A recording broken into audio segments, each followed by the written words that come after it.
We are back, the ESC United panel, for another review, another country, another song, and of course, another score. And as always, we talk these songs through, then provide our scores, and at the very end, we'll give you the overall team score where everyone at ESC United voted and gave their score. Enough talking, let's talk about the country, which is Serbia. Serbia, once again, having a national final. They will be in the second semifinal, by the way. And it was Konstrakta in the end who won the one way to find out. Let's talk about it. And I would love to hear everyone's thoughts first. I think, James, why don't you go first? All right. So I'm going to start off by saying this is certainly one of the most intriguing entries we've received at Eurovision in quite a while. It starts off with this presentation of a healthy celebrity, the idealized one in this case being Meghan Markle. Then we get into this segment about a performer or celebrity must be of healthy body, and then there's this third part where is this presented physical specimen? Is she okay under the surface? Is there damage that you can see?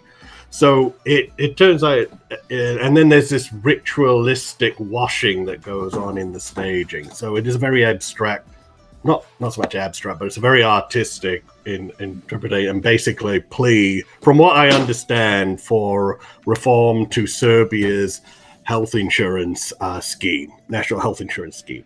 As a foreigner, it doesn't really connect to me and seems a bit obtuse to me. Like it'd be like if Britain sent a song about fox hunting or something like that. It seems a little like outside my zone of care. Like I'm not an expert or care much about. I don't mean to sound callous. I don't care about your health. Yeah. I get what it's done, but there's just no connection. There's no feels for me as a foreigner. I get why somebody from Serbia would be attracted to it, but yes, as an Englishman living in America, it just seems a bit obtuse to me. Yeah, no, I hear what you're saying, because I was also equally confused the first time I watched it. There is a reaction video out there if you want to follow along with it. But I would say, like, why is she washing her hands? Was she late for her performance? And she's just trying to get clean right there. It's just, and then, of course, all of the Serbians then explained the message to me. And I'm like, I get it. But as I said, for us non-Serbian speakers, you need to come with the staging that really clicks with us. And while I'm still worried about its chances at the contest for that reason, I do like that the song is a bit of a journey, a storytelling delight almost at the same time. It actually has a cool beat that's almost kind of modern to it that is sometimes overlooked. So it's quite good and modern, actually.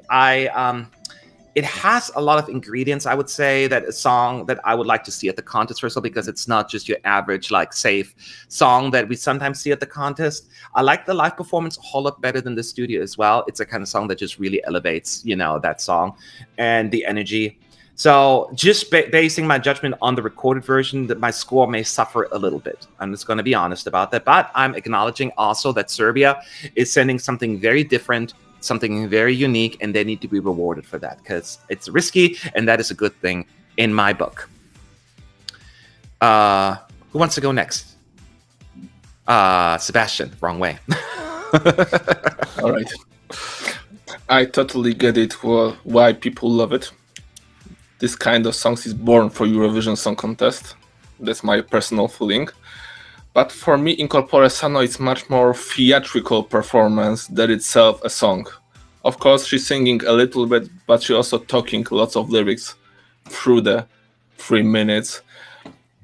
I get that Serbian people will come and give me 500 more meanings behind these songs, because this is the really true irony about the whole world right now, the state about the health, celebrities, etc., etc.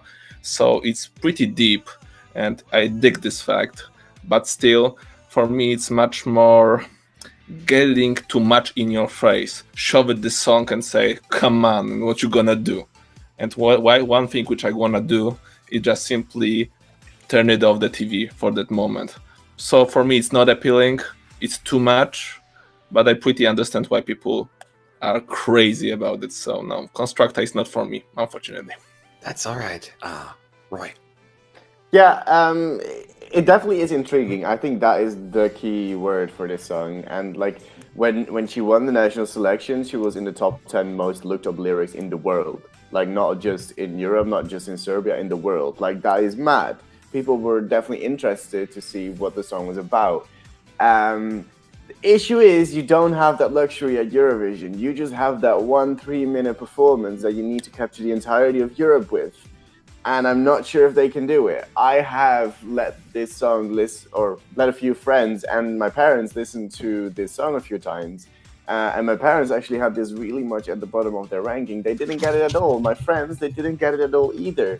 It was just a bit of a boring, interesting performance, but the song itself wasn't really that much there.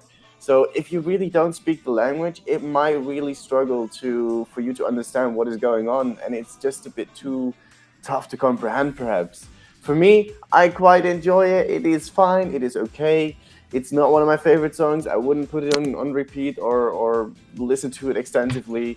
I'm happy that the Serbians are very happy about their entry. That is the most important thing. You need to be proud of your country and your entry.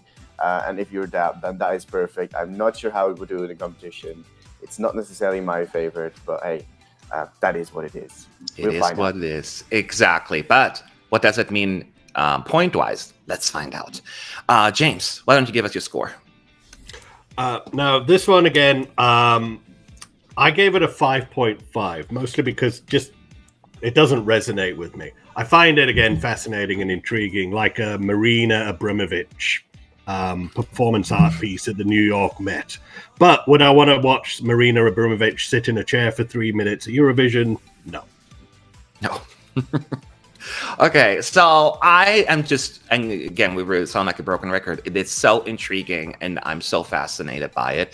And yes, it's not necessarily the song that I put on replay, but there are songs at Eurovision that I don't listen to a whole lot, like at home, but when it's on stage, it's just an experience. And I think that's what Serbia will be for me.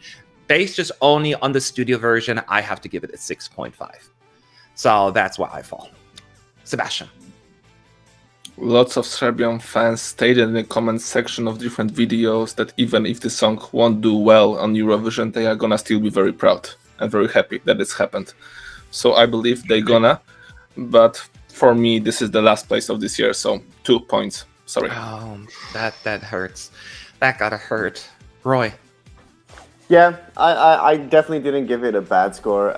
They had a different song in the selection, Zoria, that would have been like a 9.5 or a 10 for me this year. Like that would have been insanely high for me.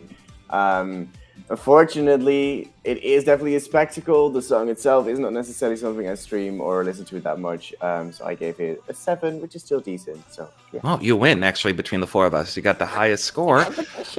Yeah. So, but overall, these are the scores from the four of us.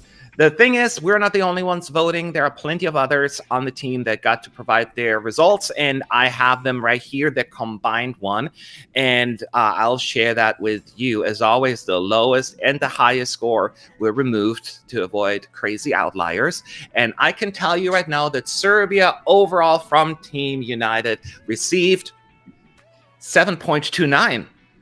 7.29. We're all below average in terms of our score, which to me was a pleasant surprise because I felt bad. I'm like, there is an audience out there. So as you can see, similar to other ones, I think this is just a very polarizing entry, and it really comes down to how it's being perceived. Roy made some good points about his friends and family. So it may work in certain parts of the continent, maybe others. It's going to be a little bit more polarizing, but I'm pleasantly surprised that there is so much support out there for it, and that I'm glad that we were overruled almost.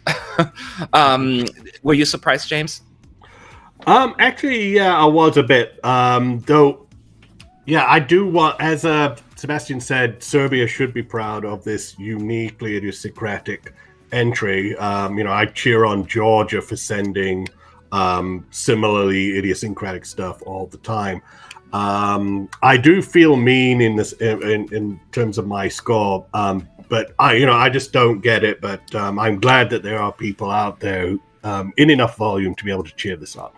Yeah. So all the Serbians and Serbian fans, fans of the song, you can celebrate the rest of the team because we were overruled on here. A good score for Serbia overall, but how good? Let's take a look at the scoreboard at the end here. So let us know. Did you click with it? Did you not? Where did you fall? Leave your thoughts below in the comment section. I want to know. And we'll be back soon with the next video. So laters.